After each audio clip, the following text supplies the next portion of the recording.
bienvenue sur Borny Buzz. Nous continuons notre série et nous finissons notre série consacrée au portrait de médiateur numérique avec Caroline Galombo, que nous recevons aujourd'hui pour parler médiation numérique, mais aussi éducation populaire. Bonjour Caroline. Bonjour. Et bienvenue. Merci de me recevoir. Alors, est-ce que peut-être tu peux un peu te présenter ton parcours, comment tu en es arrivé là où tu es aujourd'hui, comment tu as découvert la médiation numérique et le numérique? Quand j'ai eu 17 ans, j'ai passé le BAFA parce que je voulais travailler dans l'animation pour mes vacances. J'ai eu la chance d'être éduquée en tant qu'animatrice dans des structures qui travaillaient en mode projet et en méthodologie de projet. Il faut remettre ça dans les années 90, hein, donc c'est pas tout récent. Et du coup, j'ai découvert que je voulais surtout transmettre. Et c'est comme ça que j'ai souhaité plutôt m'orienter vers l'éducation nationale et vers le métier de professeur des écoles. Donc, il fallait une licence en poche. À l'époque, il n'existe pas master, licence pro, tout ça. C'était 2 licences. Et j'ai fait une licence d'histoire de l'art parce que j'ai toujours adoré l'archéologie. Et il fallait n'importe quelle licence. Et après, j'ai essayé de passer le concours de professeur des écoles auquel j'ai échoué 6 fois. Mince. Voilà. Et il s'est avéré qu'en 2018, il y a eu le dispositif Emploi Jeune qui est apparu et qui permettait de pouvoir être aide-éducateur dans les établissements scolaires. Donc moi, j'étais très, très heureuse de ce dispositif parce que j'avais ma licence en poche, mais je n'avais pas de travail, j'avais échoué le concours. Le dispositif est arrivé et on avait beaucoup de demandes pour entrer dans l'éducation nationale en tant qu'aide-éducateur. Et du coup, j'ai postulé. J'étais persuadée qu'avec le nombre de stages en école que j'avais fait dans le cadre de ma formation professeur des écoles, etc., j'allais être prise en élémentaire ou en maternelle. On m'a mis en lycée professionnel de l'automobile. Donc, avec des jeunes de plus de 16 ans, entre 14 et 20 ans, pour une grande part des garçons, puisque la mixité encore dans ces filières est assez complexe. Et je me suis retrouvée à être embauchée comme aide-éducatrice aux nouvelles technologies, tout simplement parce que dans mon CV, j'avais marqué que je savais taper dans un traitement de texte. Ah oui, d'accord. Donc, on avait des exigences. Exactement. Et il faut remettre ça dans le contexte de l'époque, c'est que les emplois jeunes, c'était sur 5 ans. Donc, on avait une formation aussi et il n'y avait pas de pérennité au bout, de toute façon. Mais au bout de 5 ans, du coup, l'objectif, c'était de se former ou de passer des concours pour pouvoir ensuite sortir du dispositif. Moi, je suis arrivée à 4 ans.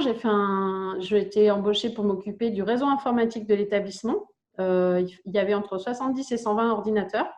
C'était l'époque où on dématérialisait les notes aussi. Donc, j'ai fait l'accompagnement des professeurs pour la dématérialisation des notes, des bulletins. Et j'ai géré le parc informatique, le serveur informatique. Et j'étais en lien, du coup, avec ce qu'on appelle la DAN aujourd'hui, la direction académique du numérique éducatif, pour tout ce qui était le dispositif d'intranet de l'établissement. Tout ça en n'ayant jamais fait d'informatique de ma vie. Ça n'a pas dû être évident, effectivement. Je me suis retrouvée du coup à déployer des ordinateurs par rapport aux différentes dotations, à accompagner les enseignants et à accompagner aussi les élèves dans le cadre de leurs devoirs. J'ai monté un journal du lycée aussi sur le temps périscolaire méridien.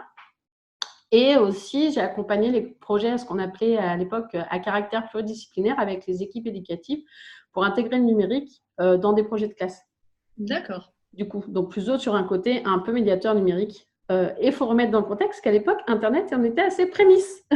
Oui, c'est vrai. Il n'y avait presque pas d'Internet. Donc, on avait fait un site Internet aussi avec les élèves, etc. en HTML, avec serveur FTP et compagnie. C'était des très bons souvenirs. Et du coup, je suis rentrée en DUT analyse programmation. Je ne l'ai pas eu parce que je pense que je n'étais pas faite pour ça. J'étais très bonne en archi, en réseau, mais pas du tout dans le reste. Et j'ai repassé le concours, je ne l'ai pas eu. Et puis en sortant, je me suis fait embaucher par la SS2I qui installait les ordis et qui déployait les ordis dans notre établissement. D'accord. Donc je me suis retrouvée pendant 2 ans à travailler pour une SS2I parce que j'avais l'expérience de travailler avec l'éducation nationale et avec l'intranet qui était déployé à cette époque-là. Et donc j'ai passé 2 ans à installer des ordis dans les collèges et les lycées de toute la région Auvergne-Rhône-Alpes. Et au bout de 2 ans, on a été pressés comme des citrons, ça ne me convenait plus. Je voulais revenir vers l'animation socioculturelle. J'ai postulé à divers postes. Et la ville de Bron, la MJC de Bron m'a embauchée à l'époque en 2005 en tant que... Ils ne cherchaient pas un responsable, ils cherchaient un animateur et m'ont embauchée en tant que responsable. parce qu'à l'époque, je venais de finir le déploiement de toutes les écoles de la ville de Lyon et la formation des enseignants, en fait, sur la prise en main des plateformes éducatives qui étaient mises à disposition. Moi, je me suis tout de suite impliquée dans les réseaux de médiation numérique à l'époque, en regardant avant même que je sois embauchée ce qui se faisait et ce qui existait. Il faut savoir, pour la petite histoire, qu'en 2005, en mai, il y a eu une rencontre des espaces publics numériques à Marseille, à la Friche Label de Mai. Et j'ai demandé à mon futur employeur s'il prenait en charge mon déplacement. Et j'ai passé 3 jours exceptionnels avec un univers que je ne connaissais pas, de gens qui étaient dans la Mednum depuis 4-5 ans déjà, parce que ça date à peu près des années 2000, 98-2000, les premiers espaces numériques formalisés, on va dire. Et là, j'ai tout de suite été… Je suis très à regarder ce qui se passe à l'extérieur, le réseau, etc. Donc, j'ai regardé tout de suite sur Lyon qui étaient les acteurs, qu'est-ce qu'ils faisaient. Et j'ai identifié qu'il y avait des acteurs qui cherchaient à faire un petit peu cause commune autour de l'animation autour du numérique. Et c'est comme ça que j'ai intégré les réseaux locaux. Voilà. Et c'est grâce à ça que je suis ce que je suis aujourd'hui, parce que c'est ça qui m'a permis de grandir très, très vite et de ne pas rester enfermé dans notre espace. Et dans ce cadre-là, du coup, on a eu quand même beaucoup de rencontres entre professionnels, de confrontations de situations vécues, de partenariats, de travail avec les élus, de mobilisations diverses et variées. Et grâce à ces diverses choses ont émergé les assises du numérique, dans lequel on a fait quand même beaucoup de propositions et est apparue la notion de ce qu'on appelle médiateur numérique. C'est-à-dire qu'on est passé d'une notion d'animer avec les outils à une notion d'accompagner avec et par les outils, les publics. Et aujourd'hui, moi, je me nomme facilement médiatrice numérique parce que du coup, je ne suis pas juste animatrice socioculturelle. Le médiateur numérique, c'est quelqu'un qui est aussi… sans parler d'être un acteur social, mais qui est un peu un acteur facilitateur transversal, en fait, dans ce que c'est que l'autonomie des publics dans un écosystème numérique aujourd'hui. C'est Hervé Lecronier qui parle très bien de cette notion-là, sur la question de la culture numérique et qu'on vit aujourd'hui, qu'on est immergé dans un écosystème numérique, socialement parlant et sociétalement parlant. Et de fait, les médiateurs numériques, qui sont pourtant peu connus, sont entre les acteurs sociaux qui, eux, accueillent les publics directement et permettent aux citoyens de pouvoir être en toute sécurité, accompagnés à s'approprier des compétences et à les mettre en œuvre, peu importe les situations. Ce qu'on appelle l'inclusion numérique, c'est être en capacité de pouvoir utiliser le numérique, peu importe les situations quotidiennes, que ce soit dans le cadre du loisir, du travail, et dans le cadre de l'accompagnement à la parentalité aussi. Enfin voilà, c'est deux grosses. Voilà. Est-ce que vous auriez quelques exemples, peut-être 2-3 exemples d'actions que vous menez au sein de votre structure qui reflètent ce volet à la fois éducation populaire et médiation numérique? Alors, je suis médiatrice numérique dans une MJC. Donc une maison des jeunes et de la culture, dont les valeurs sont au départ d'accès à la culture pour tous et de la formation du citoyen tout au long de sa vie.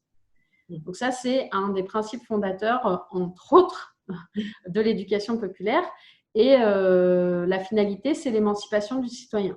Et comme on a dit tout à l'heure, l'inclusion numérique, ça vise à l'émancipation du citoyen. C'est être en capacité de pouvoir interagir dans n'importe quelle sphère de sa vie, y compris dans les sphères impliquant des compétences numériques et mettant en jeu des pratiques médiatiques. Donc, dans ce cadre-là, c'est un peu particulier parce que nous, on travaille sur le projet associatif de notre maison. Et du coup, même si je considère qu'on est quand même un service au public, pas forcément un service public, mais un service au public, on a une façon d'aborder le sujet de l'inclusion numérique un peu particulier. Par exemple, quand on met en place des ateliers numériques, aujourd'hui, moi, je pars du principe où la personne, elle doit être autonome et elle doit comprendre. Donc, je ne développe pas simplement des compétences numériques. L'objectif, c'est plutôt d'apporter une littératie numérique à la personne. La littératie numérique, elle se place sur 3 ans, qui est de savoir manipuler les outils techniquement. Ensuite, c'est de comprendre dans quel environnement on évolue, toute situation confondue. D'avoir un socle de base de culture numérique, c'est d'avoir avoir des références culturelles communes autour du numérique avec le reste de la population pour pouvoir comprendre le monde dans lequel on vit et notre société. Et le dernier, c'est de savoir produire du contenu, d'être en capacité de produire du contenu. Alors, ça paraît, quand on dit produire du contenu, ça veut tout dire et rien dire. Aujourd'hui, ça paraît simple parce qu'on produit du contenu dès qu'on met un commentaire sur Facebook avec le Web 2.0. C'est-à-dire qu'on est passé avec le Web 2 dans les années 2010 d'un Internet qui était plutôt passif, où on consultait simplement, on regardait des contenus, à un Internet où on peut agir. C'est-à-dire on peut mettre des commentaires, mettre des avis, potentiellement.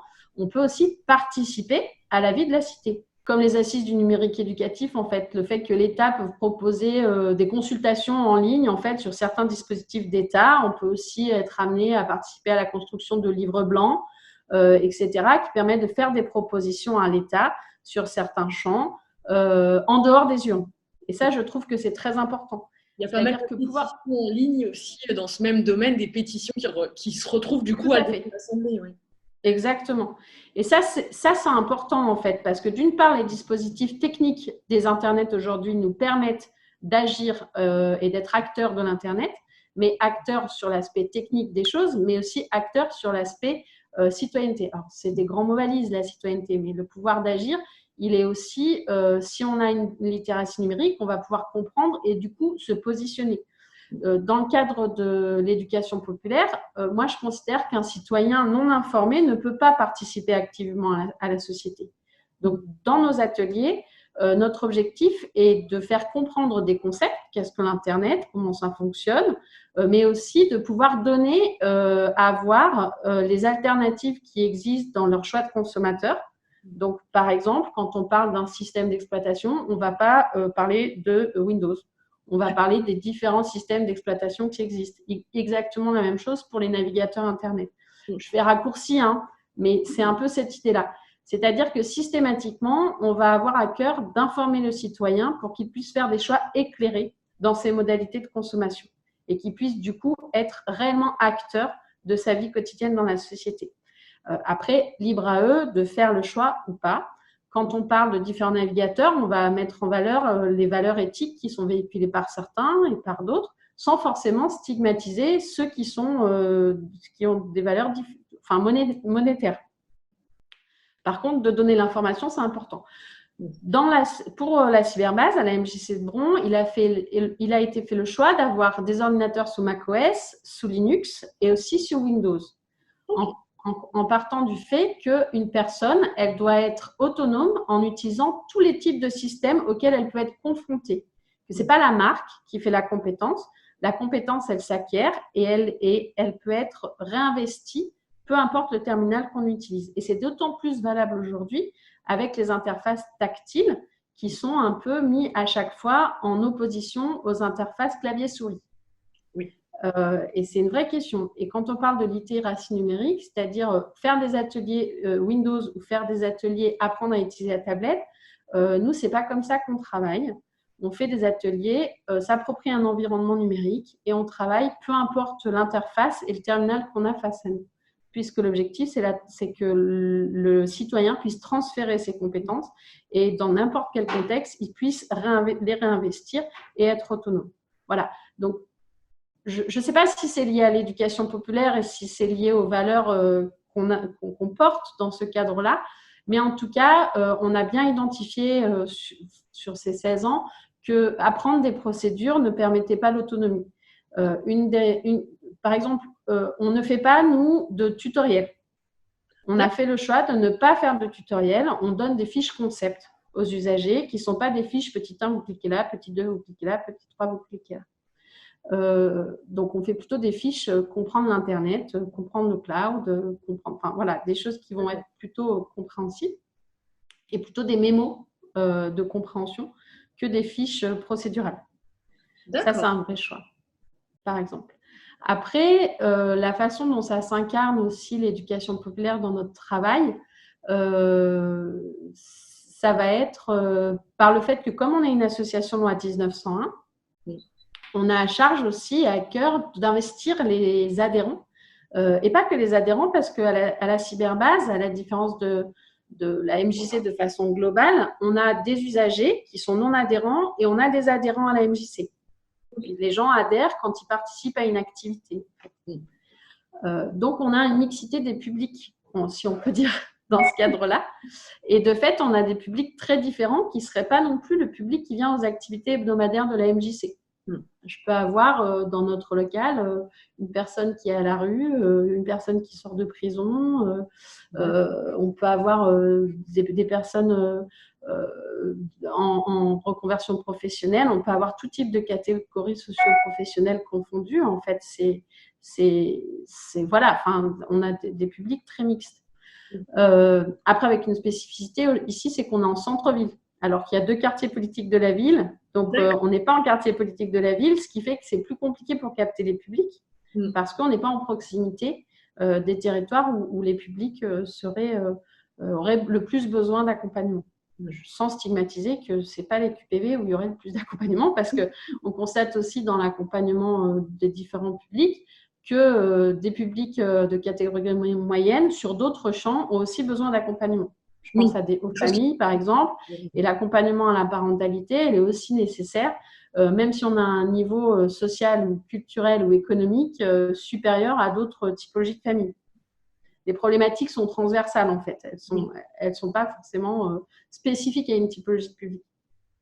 Tu me parlais des différentes actions que vous menez au niveau des publics et j'ai cru comprendre que vous meniez aussi des actions autour du jeu vidéo. Ouais. Je te finis juste EducPop parce que c'est important. Juste l'implication dans la vie associative des adhérents parce que c'est une part très importante et je pense que Vincent sera content sur ce champ-là. Oui. En fait, il y avait juste, je voulais terminer, c'est qu'on a fait le choix de mettre différents systèmes d'exploitation et l'autre choix qu'on a fait, techniquement parlant, c'est de n'avoir en grande partie que des logiciels libres sur les ordinateurs pour que les gens, on puisse aussi leur laisser à la maison, quand ils ont terminé les ateliers ici, que ce soit les enfants ou les adultes, on travaille essentiellement avec des logiciels qui sont soit des freeware, soit des logiciels libres, afin que les gens puissent les réapproprier et les utiliser et que ce ne soit pas complètement à distance de ce qu'ils peuvent faire à la maison, techniquement avec les outils, quand ils veulent reproduire une activité. Voilà. Donc, on n'est pas pro-libre parce que ce serait se mentir que d'être pro-logiciel libre. Par contre, on soutient la démarche du libre et on a pris en compte que les valeurs prônées par le libre sont des valeurs qui sont en accord on va dire les mêmes, mais qui sont en accord avec celles de l'éducation populaire.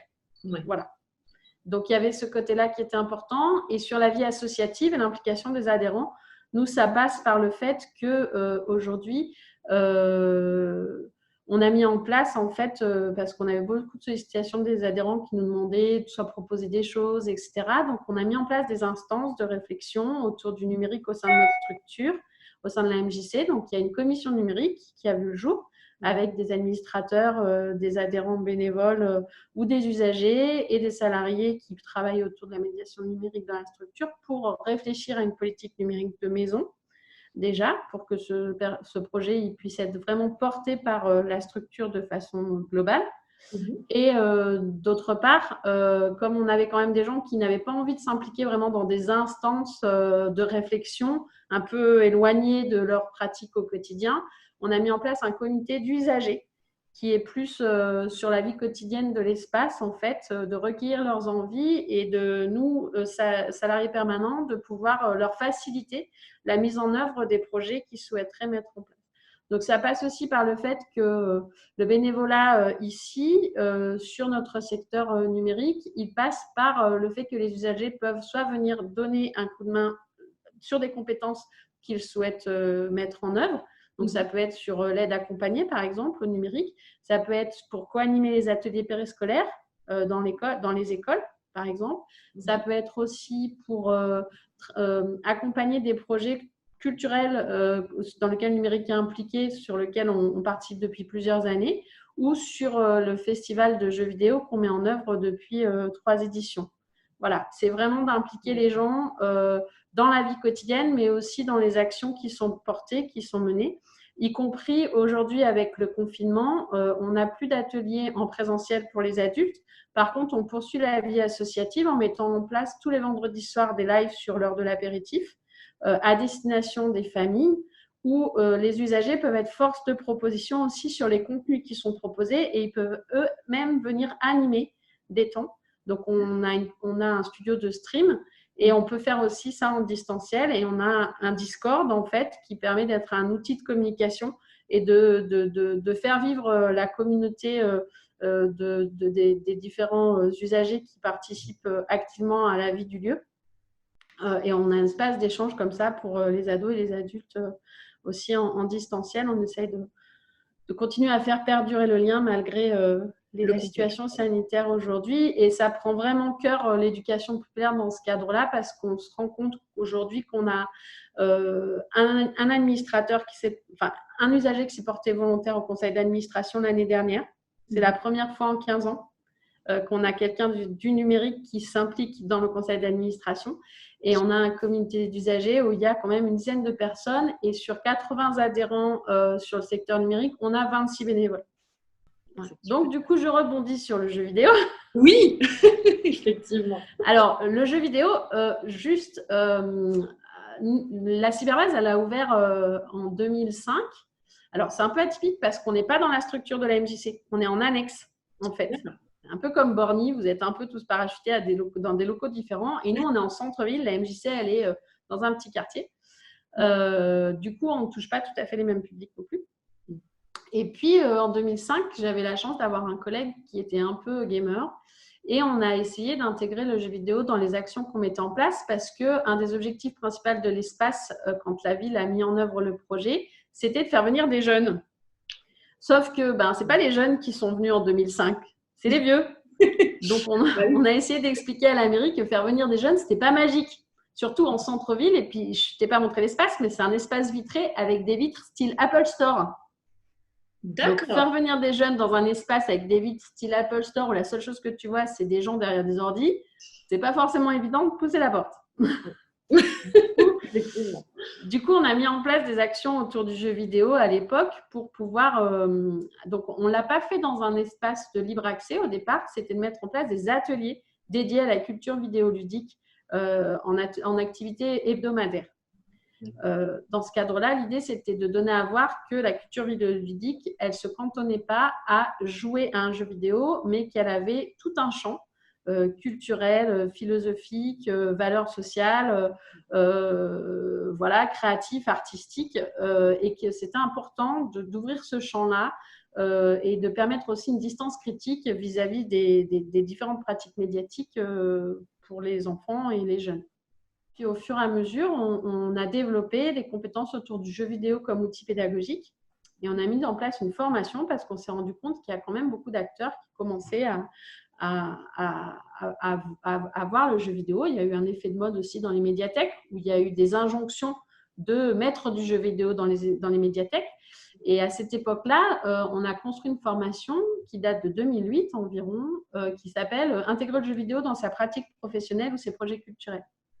Donc, une vraie formation professionnelle qui permettait en fait de donner des clés autour de la compréhension de la culture vidéoludique, du jeu vidéo, des argumentaires d'accompagnement à la parentalité, des argumentaires aussi pour les instances éventuelles des gens qui souhaitaient animer des projets intégrant le jeu vidéo, et puis de la compréhension de cet univers-là, de ce que c'est que l'acte de jouer à un jeu vidéo, les différents types de jeux, etc.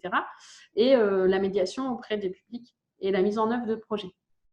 Donc, on a formé plus d'une centaine de bibliothécaires, animateurs jeunesse, médiateurs, éducateurs de prévention spécialisés, etc. dans ce cadre-là, qui venaient un petit peu de toute l'Auvergne-Rhône-Alpes. On poursuit cette action-là et on a été beaucoup, du coup, interpellés pour participer à animer des actions à l'extérieur intégrant le jeu vidéo. Sauf que tout le monde faisait ses festivals au bout d'un moment, ces super événements, et nous, on n'avait rien. Donc, du coup, on s'est dit, c'est pas très normal qu'en fait, on fasse à chaque fois pour les autres. Et c'est comme ça qu'est né le Level Up Festival, qui a en fait pour objectif de un peu tordre le cou aux idées reçues et de mettre côte à côte les parents et les enfants et de donner à voir aux parents l'univers de la culture vidéoludique. Sous son aspect loisir, bien sûr, sous son aspect culturel, mais aussi sur la distance critique, sur l'analyse du sujet, sur le côté artistique, sur le côté de détournement. C'est-à-dire que, autre que jouer, on peut faire des tas de choses avec le jeu vidéo sur la question sociale, sociétale qui sont soulevées. Et du coup, notre festival, il s'organise avec des ateliers créatifs, plutôt manuels, qui impliquent ou pas du numérique, autour de la culture vidéoludique, des activités intégrant le jeu vidéo, soit de détournement, soit des activités juste ludiques, soit des activités d'accompagnement à la parentalité ou du partage parent-enfant. La découverte du jeu vidéo indépendant, bien sûr, la découverte, on a la chance d'être sur Lyon et on a quand même beaucoup de studios de jeux indépendants sur notre territoire. Donc, c'est aussi la mise en valeur en fait de ce qu'est un métier de créateur de jeux vidéo et des studios de jeux vidéo indépendants, voire des écoles éventuellement. Et puis, on a aussi des ateliers d'analyse, de décryptage autour du jeu vidéo. Voilà, pour les parents aussi, c'était important de se rendre compte que jouer à un jeu vidéo, le jeu vidéo, c'est un mot valise et que quand on parle d'un jeu, ce n'est pas tous les jeux. On ne fait pas la même chose sur tous les jeux.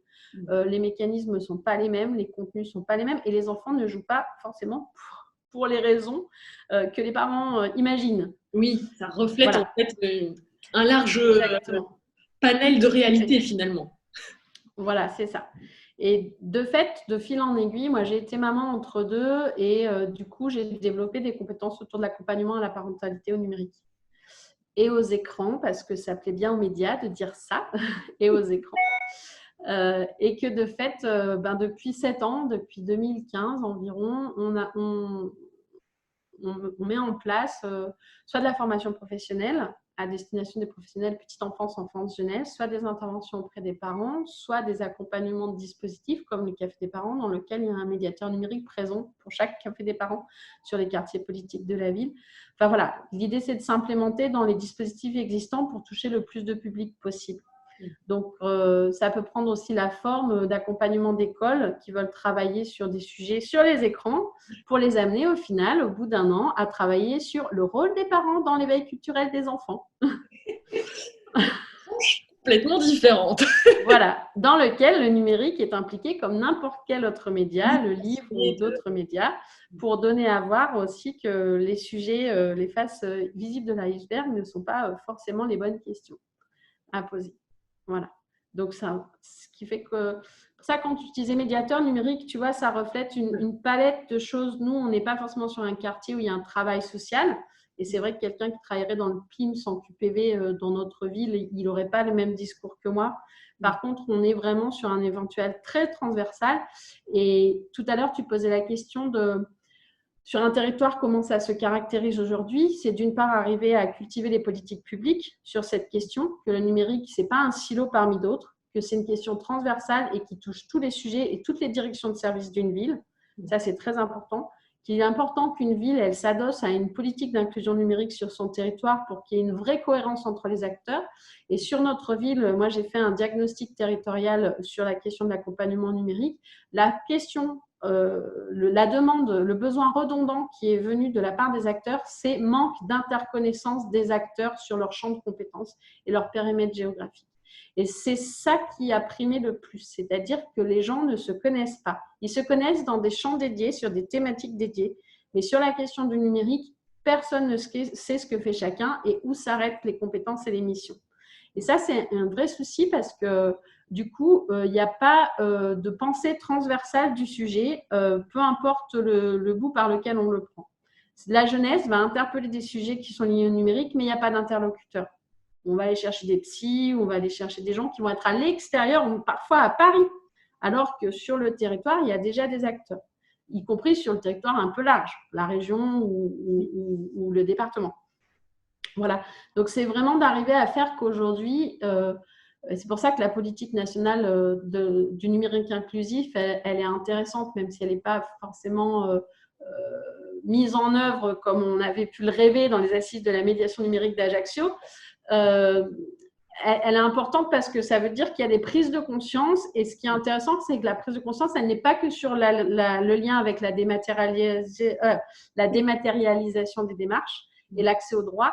Elle est aussi sur une prise de conscience, en fait, qu'elle touche toutes les sphères de la vie d'un individu. que ce soit de l'accompagnement éducatif des enfants, en passant par l'accès au droit aux démarches, en passant au rapprochement familial, en passant par la question du loisir, la question de la vie sociale, de la vie professionnelle. Elle traverse tous les champs de la vie d'un individu. Du tout petit, parce qu'il faut savoir que les mamans ont des pratiques numériques déjà à la maternité et avant le projet d'enfant, et la publication des images des enfants, etc., jusqu'à nos aînés aujourd'hui et jusqu'après la mort, puisque la question justement de pouvoir supprimer les données de quelqu'un qui est décédé, la question du droit à l'oubli, etc., elle questionne même après la mort. Donc, c'est vraiment quelque chose qu'il faut penser et qui évolue très très vite et sur lesquels les enjeux évoluent aussi beaucoup. Les technologies avançant, la question de l'intelligence artificielle aujourd'hui, de ce qu'on fait de nos données et à quoi elles vont servir. Il y a vraiment des questions sociétales qui sont importantes à impliquer et à conscientiser auprès de la population, en fait, pour qu'ils puissent, comme on disait tout à l'heure, agir sereinement, de façon éclairée dans la société aujourd'hui. Alors du coup, tu l'as déjà un peu abordé en avance de ma question, mais vraiment pour rappeler aussi aux internautes qui nous regardent, il y a un dispositif qui va être mis en place. 4000 conseillers numériques vont être formés. Justement pour aider les personnes en situation de fracture numérique, pour aider autour de l'inclusion numérique. Alors, tu as déjà un peu répondu, mais je te relance tout de même. Pour toi, voilà, si tu devais donner 2-3 avantages, 2-3 inconvénients pour ce dispositif, quels seraient-ils ? Aujourd'hui, d'impliquer un nouveau dispositif conseiller numérique, la question se pose aussi sur, aujourd'hui, il n'y a pas vraiment de filière de formation liée à la médiation numérique. Aujourd'hui, il y en a, mais elles ne sont pas forcément reconnues, qualifiées, et les acteurs de la médiation numérique ne sont pas forcément perçus sur les territoires, puisque ce ne sont pas forcément des acteurs sociaux, c'est-à-dire des gens sur qui le public arrive directement. Sauf certaines structures qui ont impliqué l'inclusion numérique déjà dans leurs valeurs associatives et qui travaillent du coup sur ce champ-là. Donc, aujourd'hui, il y en a besoin de gens pour accompagner les publics. Il y a 10 ans, 20 ans, on disait de toute façon, les espaces publics numériques vont mourir dans 10 ans parce qu'il n'y en aura plus besoin, tout le monde sera formé. Et on se rend compte que plus la société évolue, plus on a besoin de personnes qui sont en capacité d'accompagner. Et accompagner, ce n'est pas simplement de faire monter en compétences manipulatoires, c'est ce que j'ai dit précédemment. Et ce n'est pas forcément accompagner socialement, parce que ça, il y a des acteurs sociaux dont c'est le travail, qui sont formés pour ça. Mais c'est surtout d'être en capacité de comprendre que la littératie numérique, elle se joue dans toutes les phases de la vie de l'individu et d'accompagner le public.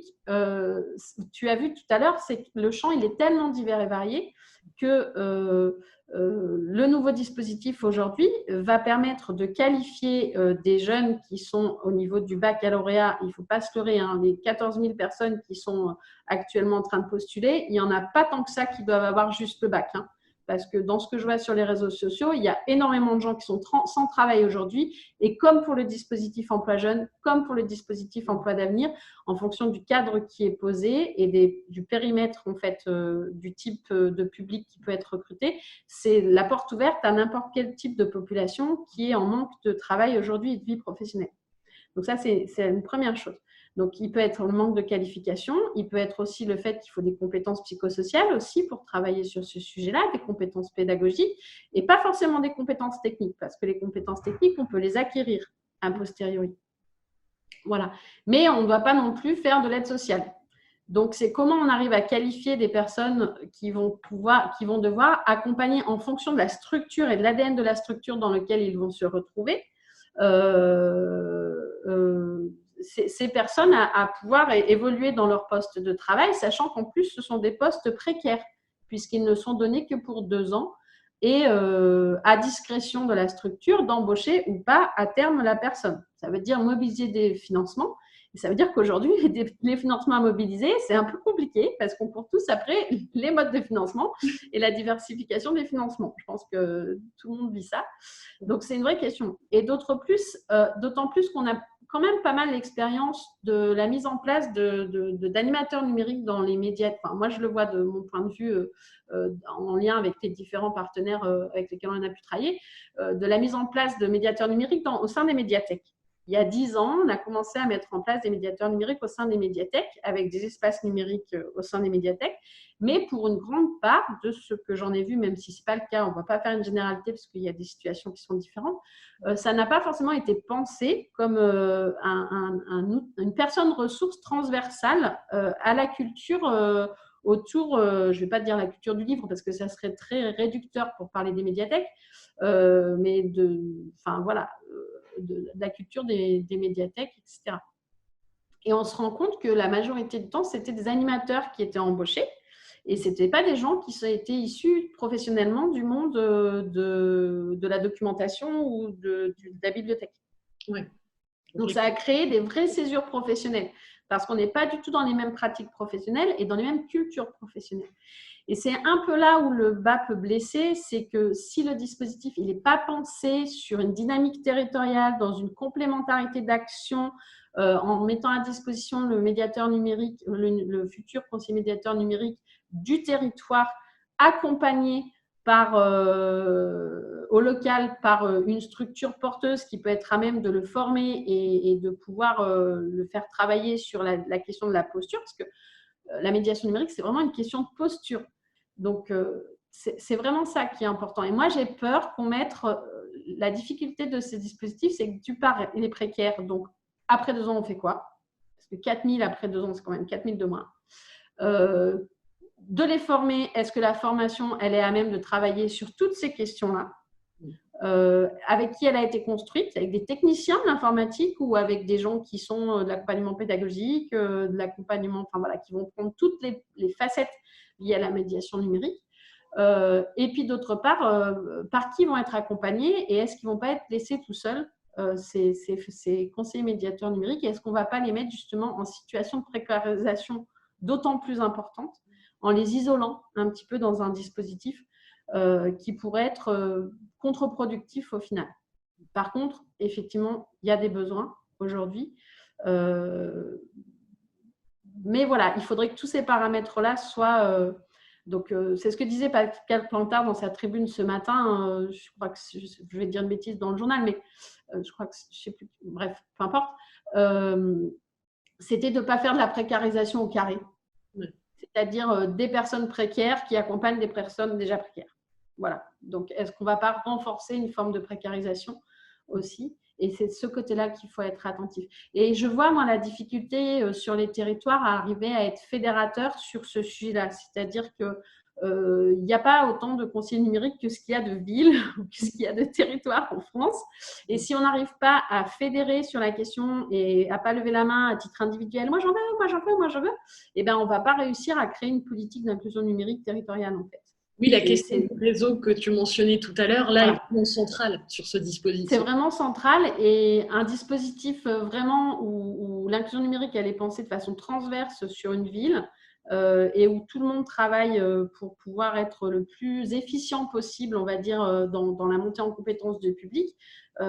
Pour moi, c'est la vision un peu utopique du sujet. Mais c'est très long. Moi, j'essaye d'accompagner le territoire là-dessus depuis de nombreuses années. La politique, c'est aussi de la politique. La politique, c'est des changements de mairie. Ça aussi, c'est une réalité. Donc, il faut se réapproprier les nouvelles équipes qui doivent s'approprier pour certains des dispositifs parce qu'ils n'ont jamais été élus. Donc, ça remet en question des choses déjà mises en place. Et potentiellement, il faut arriver à recultiver sur le sujet.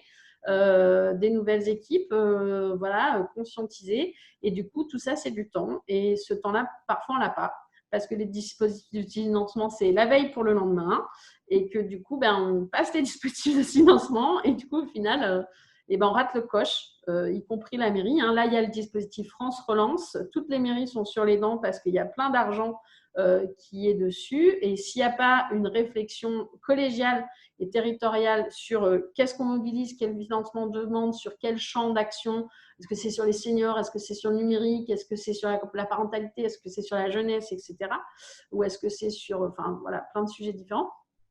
Et si on ne le fait pas de façon concertée, et je pense que la solution, c'est la concertation, en fait, entre les différents acteurs qui agissent sur les mêmes missions, c'est compliqué pour que ce soit pérenne, au final.